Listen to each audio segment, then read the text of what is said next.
21 مای رئیس مجلس ملی مجلس عالی جمهوری تاجیکستان رئیس شهر دوشنبه پرزیدنت فدراسیون فوتبال تاجیکستان محترم رستم امامعلی در مراسم افتتاح نمایشگاه رقمی تحت عنوان رشته‌های عنعنه‌ها جشن میراث فرهنگی تاجیکستان که در نمایشگاه معروف اتک هاوس شهر نیویورک برگزار گردید اشتراک و سخنرانی نمودند.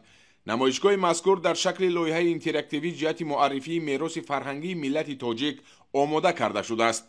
در درآمدگاه نمایشگاه اتک هاوس زیر آهنگ جذاب و دلنشین ساز ملی چنگ محصول دست هنرمندان ماهر و خوش‌ذوق تاجیک، سر و لباس ملی از جمله گلدوزی چکن، هنر کنده‌کاری در چوب، نانهای خوش‌طعم، اسباب‌های قدیمی روزگار، رسم و مصوره‌ها و دیگر محصولات وطنی به معرض تماشا گذاشته شد.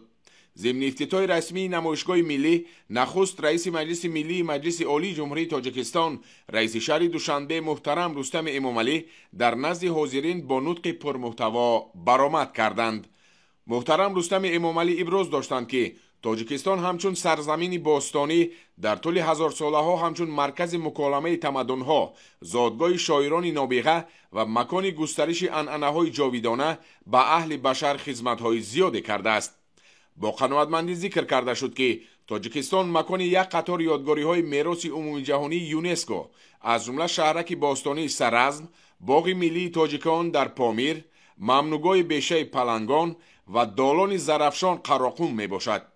در نتیجه تطبیق سیاست فرهنگ پرورانه دولت و حکومت مملکت سالهای آخر یک قطار عنعنه‌های ارزشمند ملت ما از قبیل هنر گلدوزی چکن، موسیقی فلک، ساز رباب، عنعنه‌های بافتن اطلس و ادرس، جشن‌های سده و مهرگان از جانب یونسکو همچون میراث غیرمادی بشریت اعتراف گردیدند.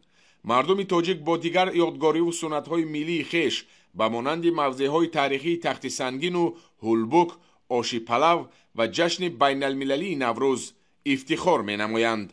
همچنین در مراسم افتتاح مدیر برنامه رشد سازمان ملل متحد اچیم استینر سخنرانی نمود. پس از انجام قسم افتتاحی نمایشگاه، رئیس مجلس ملی مجلس عالی جمهوری تاجیکستان رئیس شهر دوشنبه محترم رستم امامعلی از نمایشگاه رقمی دیدن کردند. در مجموع نمایشگاه مذکور بازگوی تاریخ و تمدن باستانی، فرهنگ پرغناوت، احیای هنرهای قدیمی مردمی، عنعنه و ارزش‌های والای معنوی ملت تاجیک و شهادت از هنرمندی و بنیادکاری، میهندوستی و سازندگی و تمدن آفر بودن ملت تاجیک گردید.